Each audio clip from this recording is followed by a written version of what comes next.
Welcome to the United Cast. It's Entertainment Talks podcast for Man United and football. I'm your host Matthew, and today I'm talking about Manchester United's exit for the UEFA Champions League and into the Europa League for 2020, the 20 to 21 season. A 3-2 defeat away to Leipzig in the UEFA Champions League, the final game in the group stage. All 6 games have now been played and we are out of the Champions League. So, I figured out where to start. I had to sort of re-record because I got a bit muddled with my own words. But I'm going to start off with what I'm calling the vicious cycle. So, you've got 2 elements to this vicious cycle. Ole Gunnar Solskjaer and Maguire and Lindelof. Yes, I'm going to start with Maguire and Lindelof. Ole Gunnar Solskjaer continues to pick Maguire and Lindelof. They continue to make mistakes as a pair, both individually and as a pair. You know, if they're both making mistakes, then it is as a pair. Ole continues to pick them, they continue to play poorly. Ole continues to pick them, they continue to play poorly. It's a vicious cycle. Ole does not drop one or both of these defenders. Doesn't necessarily have to drop both of them, that would be preferable, but could drop at least one, if not both. So there's your vicious cycle. 2 players that continue to play badly, continue to make mistakes, and continue to be protected because of the formation that we've played in multiple games. Ole Gunnar Solskjaer keeps keeping his job because we have won the last couple of games, so sure he's kept his job. We're now out of the Champions League, so we'll see if that makes any changes. Ole continues to keep his job, and he continues to pick Lindelof and Maguire. It's a vicious circle that doesn't have any breakpoints in it. How do you break the vicious cycle?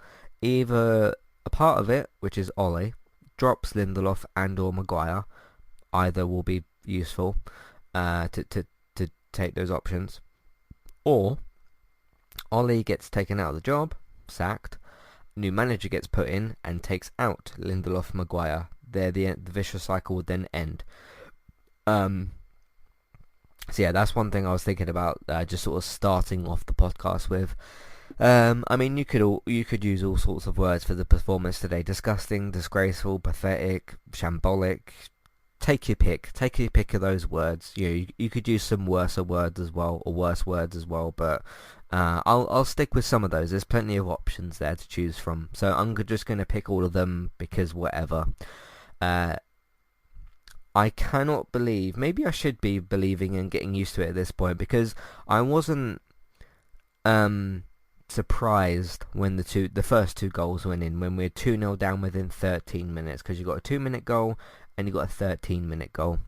I was shocked because it happened, but I wasn't surprised. There's a difference with those 2 things. I wasn't surprised that we defended badly again. I wasn't surprised that we made mistakes again. I was shocked because it continues to happen, and because it happened again in this game. But when you pick a back 5, and then you pick 2 holding midfield players, so then you've got 7 defensive players, and you let in 2 goals in the first 13 minutes, you've got some significant defensive problems there. And it's not all Lindelof and Maguire. I think it's all 7 of those players, really. Wan-Bissaka is out of position. Lindelof and Maguire making mistakes again. Shaw making mistakes. Telles making mistakes. Matic and Shaw, I think, had the best games out of all those 7 players. Telles made some mistakes. They all made some mistakes, but I think Matic and Shaw probably had the best games out of them. Probably Matic is the actual best defender there, but still, everyone pretty much had a bad game today, basically. So you do that, and you concede 2 goals within 13 minutes. You've really got to wonder about, you go 2-0 down in 13 minutes, and then you get to 20 minutes, 25 minutes, and then you get to half-time. Does Ole not realise that you can... Because what we needed to do at that point was take one of them defensive players on, probably one of the left-backs, to make it a back 4 with 2 holding midfielders, and then bring Van de Beek or Pogba or somebody else on. We'll talk about the Pogba situation in a minute. So yeah, you needed to do that. Ole waited until half-time, then he brought, I think it was Van de Beek and somebody else on. Let me just have a look. Yeah, it was just Van de Beek, I think, because later Pogba came on later. The others all came on later, I think. I can't remember when Brandon Williams came on, but Yeah, it was Van de Beek that came on at half time. That's your first mistake. You've got 13 minutes taken out of your first half, which is 45 minutes. So you've got a good 32 minutes or so there to make a change. If you made the change earlier, you could have scored a couple of goals, got yourself back into the game. Because, 2-0 down at half-time doesn't mean that you've lost. It just means that you're losing at half-time.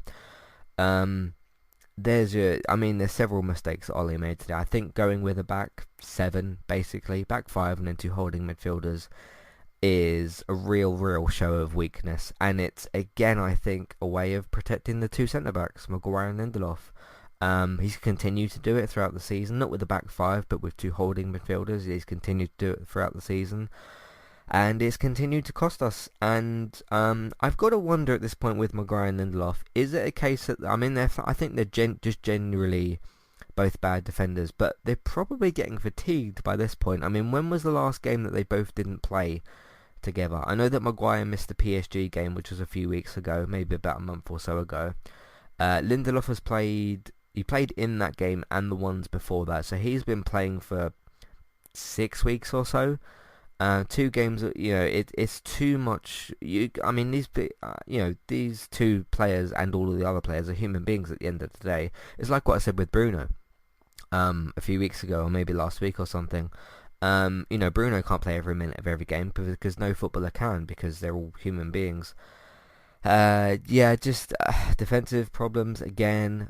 Couldn't really get anything going in attack because we pretty much just had Fernandes, Greenwood and Rashford up front, basically. And that's down to the manager to pick this back 5. I was a little bit confused when I saw the team announced and it was a back 5. I expected those players pretty much, like Lindelof, Maguire, Wan-Bissaka, Shaw, Matic, maybe McTominay or somebody else. I expected those player selections for the most part, but because even though I wanted the 2 centre backs to be dropped, I didn't think it would happen, and it didn't happen. But yeah, you've got kind of the right player selections, but just not in the formation. I would have gone with a 4-3-3 or something like that, to where you had to score goals in this game. You had to go out for the win, and couldn't do it.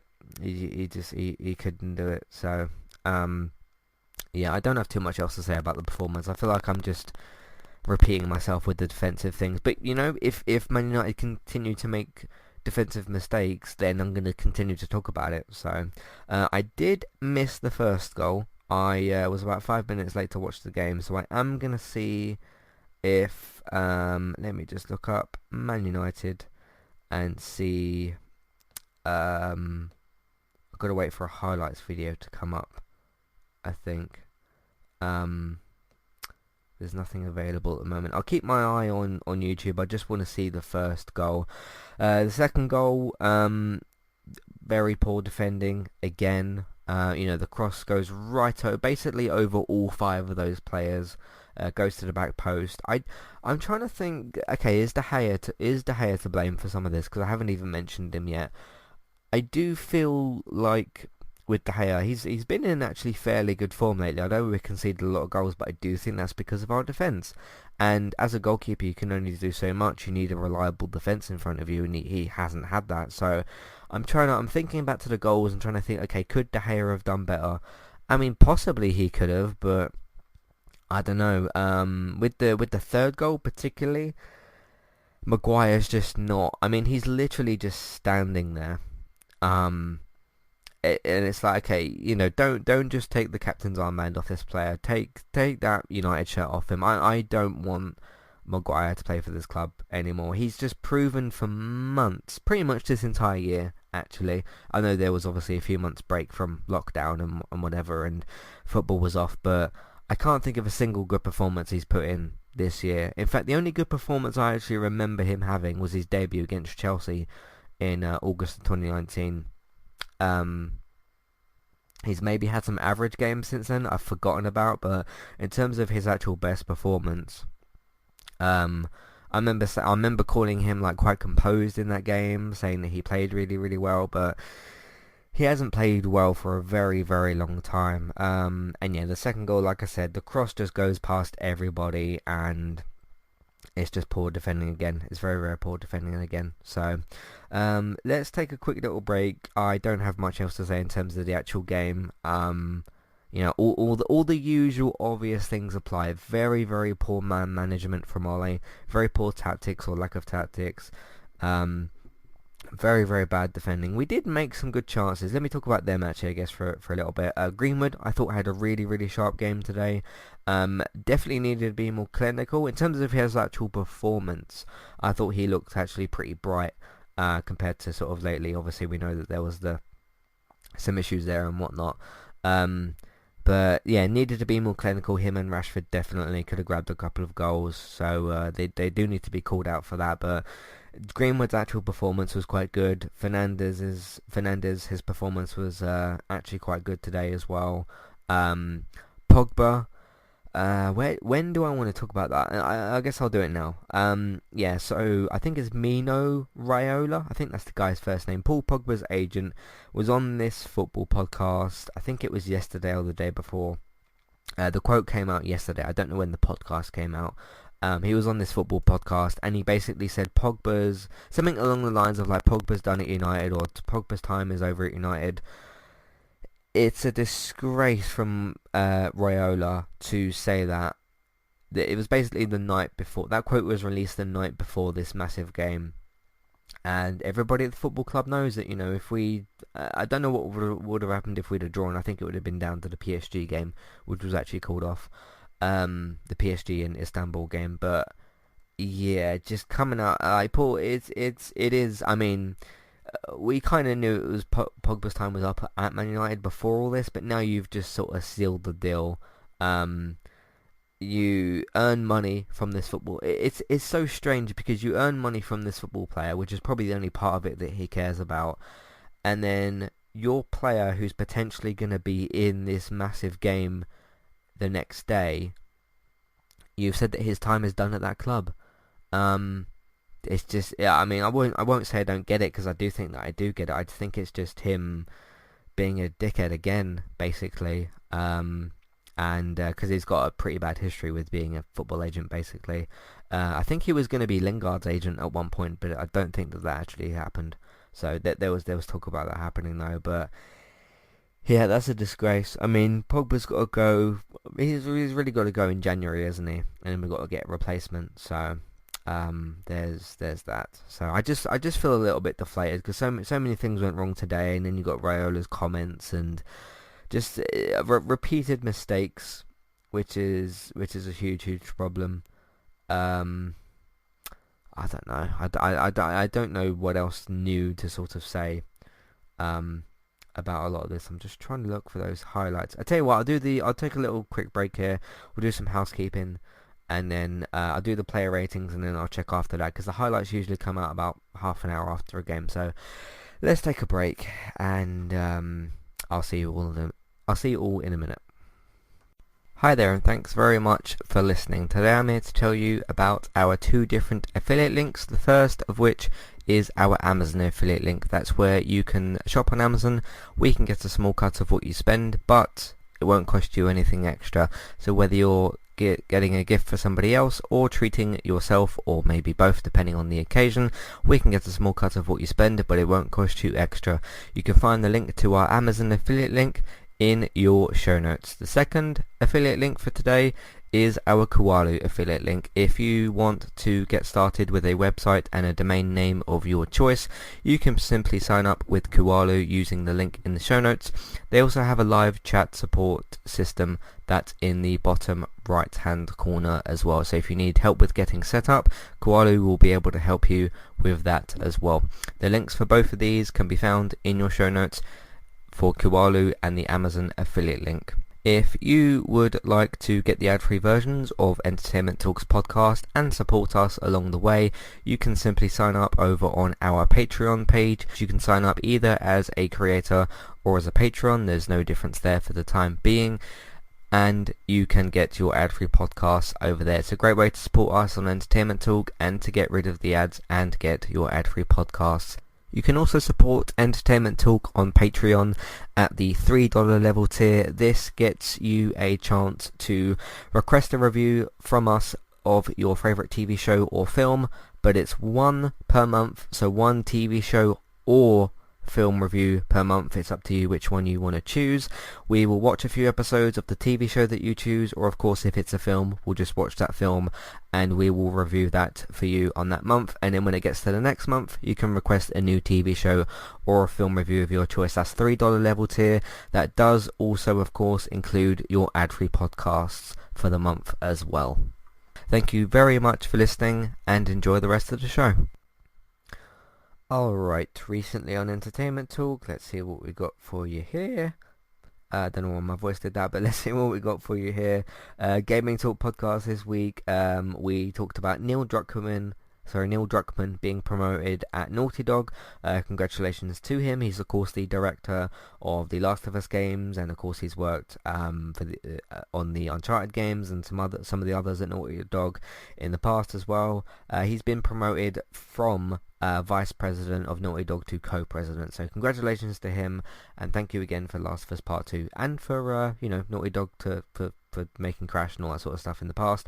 BioWare, there were some big departures there. We talked about what that means for the future of Mass Effect and Dragon Age, and myself and Robert had a sort of general discussion on Cyberpunk 2077, which comes out in 2 days.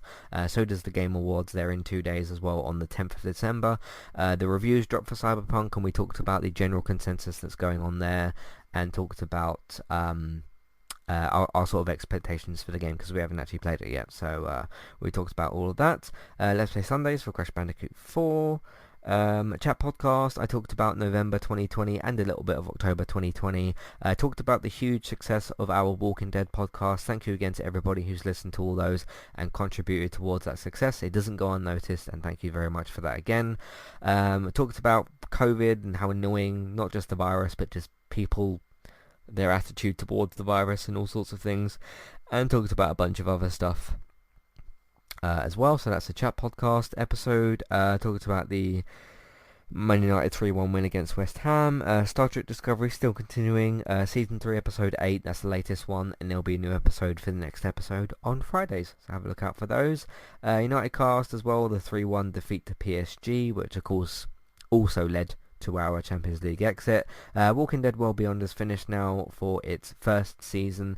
Season 1, episodes 9 and 10, the double finale episode. Myself and David talked about those. And the other thing as well, of course, my Watch Dogs Legion spoiler-free review, the newest game, in the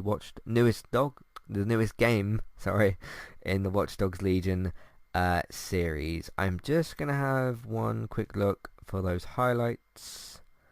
I cannot see them yet, so nope, because I'm scrolling through the West Ham stuff here. I cannot see them at the moment. No, can't see them at the moment, so I'm going to do I just want to see the first goal. I heard that Wan-Bissaka made a very, very big mistake. So, not that first goal is going to change the player ratings here necessarily. I still thought the defence was horrible anyway. David De Gea, I'll give him a 5. He did let in 3 goals. He could have possibly saved 1 or 2 of them maybe. So I'll give him a 5. Again, he's got a very bad defence in front of him. You can't do it all on your own. So I'm going to go with that. Alright, so I'm going to give a combined rating here. Wan-Bissaka, Lindelof, Maguire, Shaw, Telles. No. Wan-Bissaka, Lindelof, Maguire. I think I'll give them 3-0. Then Shaw, the ones that I thought had a slightly better game, Shaw, Telles, Matic and McTominay, I'm going to give them I was going to give them a 4, but that seems a bit high. 3.5 I think I'll give them. Maguire was a disgrace again, so was Lindelof. Wan-Bissaka was really, really poor. I'm interested to see the first goal that we let in. Yeah, so that does that for the big chunk of the player ratings, I suppose. But I just go back and look at that third goal, and Maguire, I don't know, he's not even reacting to the fact that the ball is next to him with a defender there. It's like your job, which you're paid, I don't know what money Maguire's on, put a foot in or something. Like, what are you... it just... sometimes I don't know whether I should be surprised or shocked, but the surprise of the bad defense is sort of gone for me. It's just shocking when you continue to see it. And it makes me nervous in every single game. It doesn't matter if we've got West Brom or PSG. I continue every time now a player runs towards our goal with the ball, or an attack is happening towards our goal. I think, we're gonna defenders are gonna move out of position, or someone's gonna go to make a tackle and not do it properly. Or there's something else I've noticed as well that we do. Well, I wouldn't really call it tactics because it's a pretty stupid idea. I sort of noticed there's a bit of a sort of follow the herd kind of thing going on when, let's say, an attack is coming down their right hand side, our left hand side, so our left back side. Our right back and centre backs kind of move over that way, and then if the attack is on the other side, the left back and whoever's at the centre back moves over that side. Two good examples is the was it the Istanbul game? The one where we lost 2-1. I think it was Istanbul, wasn't it? You look at, the first goal was a bit different to that. You look at the second goal in that game, and look at how all the defences on the right side, because the cross came from that side, the ball gets crossed over. Because what it essentially does to help the attack, unintentionally, is the attack probably looks at that, and all the players in attack probably look at that and think okay, all their defences move over to that side. We've got loads of space on this side. Let's just cross the ball over, which we never, ever, ever, ever deal with crosses.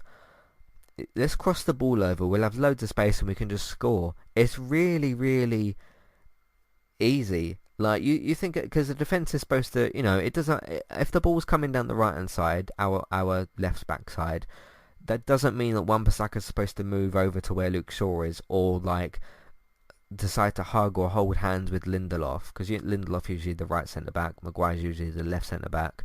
Or if the same thing's happening on the other side, it doesn't mean that Lindelof is supposed to go over to Wan-Bissaka, or for some reason there's a lot of situations actually I've noticed in the last couple of games where Wan-Bissaka's going over to where Lindelof is.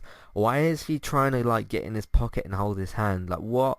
Wan-Bissaka is our right back. No matter the situation, Wan-Bissaka's supposed to stay there, because even if loads of their players are on the right hand side and they notice that our right back is out of position and he goes over to hold hands with Lindelof, they're just going to cross the ball over, and then their left-sided attackers, whether it's their striker or their left midfielder or a centre attacker midfielder, is just going to get the ball on that side and have loads more space to just take a shot. It's such basic stuff, and I can't remember if I talked about this on the podcast, but there's a rumour, there's a bit of discussion at the moment that we don't have a defensive coach. I don't know what that means or why that's happened or what we do in defensive training, but it would actually make a lot of sense, because it is the one area on the pitch where we really, really are atrocious. We're good sometimes in midfield, we're quite good in attack, we've got some good attacking players in the team, but I wouldn't really be surprised if it was confirmed that we didn't have a defensive coach. I wouldn't really be surprised. I'd be shocked that it's actually the fact, but it wouldn't surprise me, because it would actually kind of make sense with how badly we're defending at the moment, and it's such a massive issue. But the other thing is, Ollie's got to say something to this group of players, and you go the whole first half 2-0 down, and you don't take off any of those 7 players to bring an attacker on. It boggles my mind, and other Manchester United fans as well. You just you're 2-0 down and you keep a back 5. Okay, why are you parking the bus when you're 2-0 down when you should be? Anyway. So yeah, Wan-Bissaka, Maguire, Lindelof 0, Shaw, Tellers, Matic, McTominay get a 3.5 or so. Fernandes, he was pretty much as good as he always was. Couldn't really do a whole lot when 7 players out of the team are behind him. really. Like same thing with Greenwood and Rashford. You know, the three of them are basically together, so they're looking around for options, and they've got 7 players behind them, or 8 if you include the goalkeeper as well, of course. Um, like what are you supposed to do in attack? I did notice there was a few occasions in the first half where we're on a decent attack, and like Rashford or Greenwood or Bruno's got the ball, and it's just like no options for them because every player is behind them. Like sure, Wan-Bissaka or Tellez might have gotten forward a bit, but you know you're outnumbered basically in that situation. So Rashford was pretty wasteful in this game. He could have maybe scored a couple of goals. I'll give him a 5, and then probably my man of the match I'll give to Greenwood.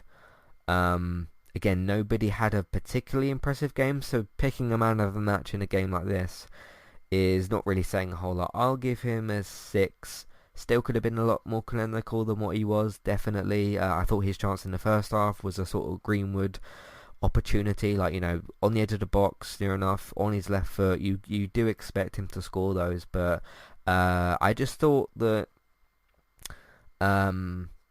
performance. He looked bright today, and I like to see Greenwood like that. He's sort of this. I don't know. He has a really good way of sort of charging at the defense, or sort of cutting in on his left or onto his right, and sort of doing a little bit of something. So yeah, Pogba. We've talked about the situation there. He did play all right today. He has got to leave the club. He has got to leave the club. He played all right today.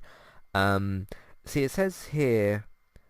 It does say it's a goal for Pogba. I'm looking up the team on Google because you can look up like obviously fixtures and whatnot. It does say it's Pogba's goal. Some people are saying that is Maguire's goal. I think that's Pogba's goal because Pogba kind of heads it onto McTominay's head, and then it hit the Leipzig player, and then the goalkeeper sort of pushed it in. It was a bit of a lucky goal. I haven't actually talked about our goals, have I? Because I sort of almost forgot them. Yeah, that's kind of my thoughts on the first goal. It was a very scrappy one. Or actually, the first goal was a penalty, wasn't it? So that was what it was. I didn't think that was actually a penalty, but that was that. Yeah, but Pogba, I'd give him the 5. Maybe a 5, maybe a 6, 5.5 then, I suppose. Thought it was actually quite bright, but he's got to leave and that. So Fosu Mensah came on, didn't notice him. Brandon Williams came on, made somewhat of an impact. I'll give him a 5. Van der Beek came on in the second half. I'll give him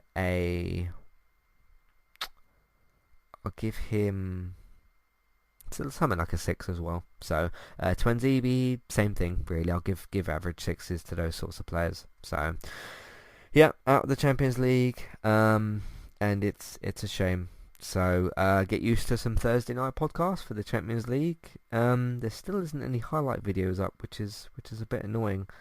Let me just look up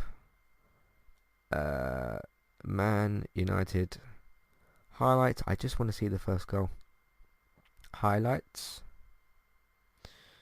No, it's got our game against West Ham. It's got our game against Istanbul. There we go. I think I might have found one. Hang on a second. There's an ad. But yeah, it'd be interesting to see what this is like, because I heard that basically Wan-Bissaka made quite a big mistake here. So you won't be able to hear these particular highlights. Actually, I'm going to turn up the volume a little bit. I'm just watching it on my phone at the moment. Let's skip forward. It was in like the first minute or something, wasn't it? Alright. Where's Wan-Bissaka? Oh, I've just seen it. Right, so right, let me just pause this.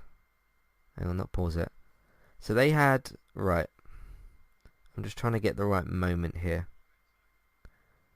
You have to excuse this. So the follow the herd things happened here. I've got it paused on the moment that the cross comes in. Okay. They've got the ball on the right hand side to our left hand side. You've got, I can't quite see who that is. Maguire's moved right over to left. Wan-Bissaka has come over and he's on his way to holding Lindelof's hand. He's not quite there yet, but he's in basically Lindelof is where Maguire should kind of be. Maguire is where Shaw should sort of be, and then you've got three players are on the left-hand side. I think that's Matic, Shaw, and Telles. I think it's those three. And then Lindelof is kind of where Maguire should be, actually, because he's the centre midfield, the actual centre back, because you've got the right wing back, right centre back, left centre back, then left wing back. And then, yeah, Wan-Bissaka is basically where Lindelof or Maguire should be. So again, you've got to follow the herd situation where that team should just be pushed over a little bit more. I don't know why Wan-Bissaka is going over, and again, I gave him a 0, so I'm not. I've had to go at Lindelof Maguire for several weeks, but yeah, the ball comes over, kind of goes over Maguire's head a bit. Maybe he could have jumped for that. I'm just pausing it a few seconds after each moment. The ball's then gone past Lindelof, who hasn't really gone for the ball. There's an attacking player in between Lindelof and Wan-Bissaka, so they should be spreading themselves out a bit. And the ball's come over, it's basically landed at that player's feet. Wan-Bissaka's still not caught up with him. Wan-Bissaka does go in for the slide, but it's too late, and he puts it in the bottom corner. I don't think I'd really blame De Gea for that goal necessarily. There's so many defensive things I've just pointed out there.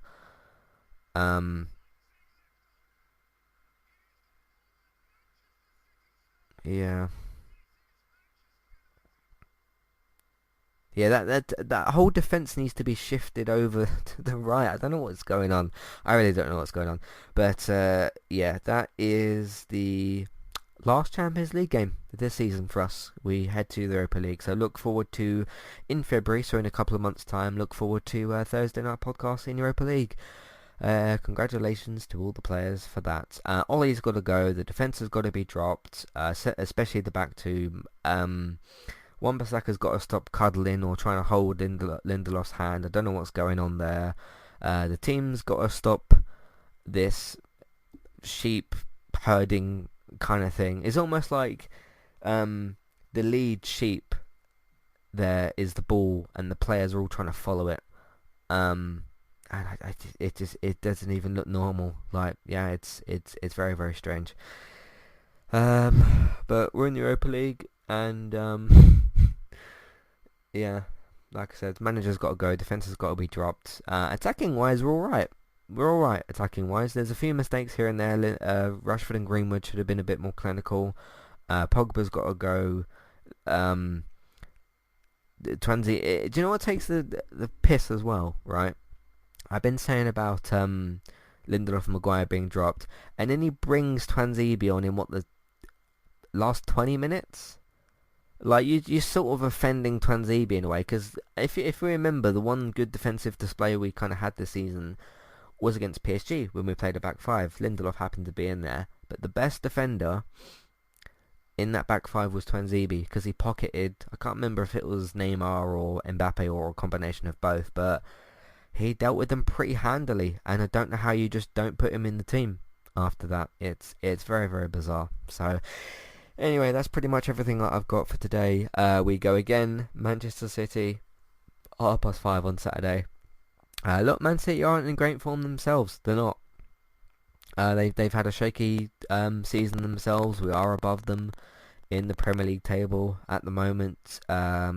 And we'll see how that goes at 5:30 on Saturday. I will be back Saturday night to discuss whatever happens there. I worry about the defense again. We got a bit of a better record against them because defensive wise, because Wan-Bissaka does like to tackle Sterling a lot, doesn't he?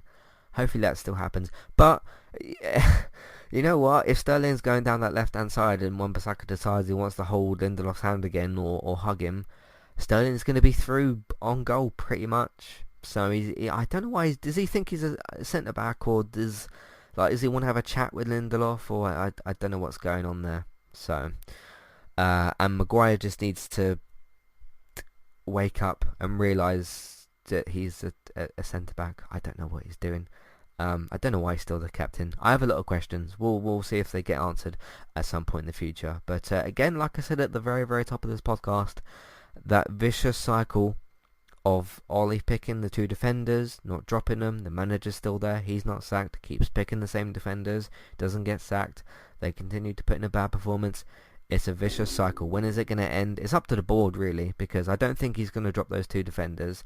They're going to get physically exhausted at one point, if they're not already. And we'll see if the board does decide to sack Ollie at some point. So yeah, but anyway, thank you very much for listening. What do you think of everything involving Manchester United at the moment? What do you think of the sheep herding defence? What do you think of...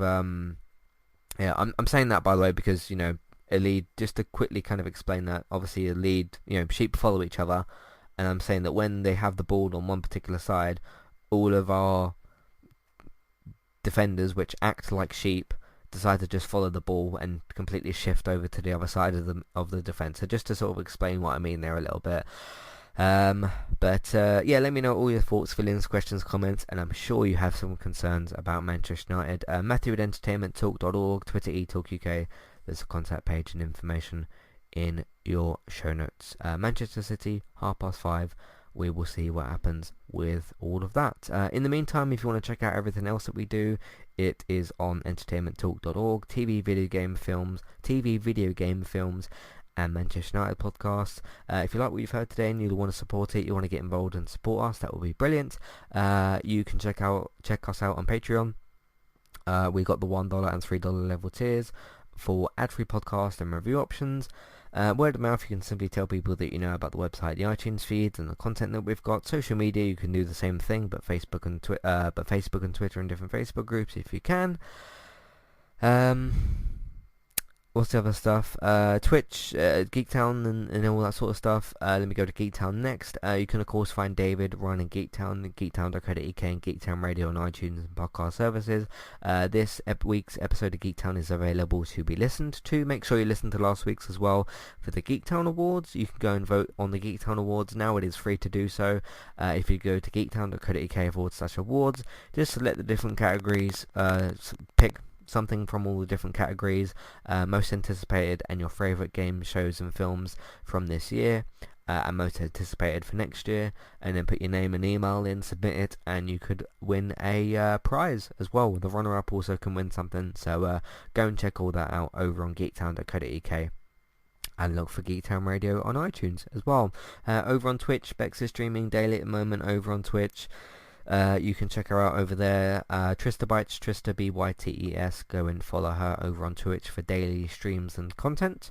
I'm streaming on Twitch as well if you'd like to see what I would do with a Manchester United team as well, with the PES Master League and with some other games. Been streaming a bit of Last of Us 2 as well. You can search for eTalkUK on Twitch as well, and of course look out for Let's Play Sundays. I'll see you all Saturday. Take care and goodbye.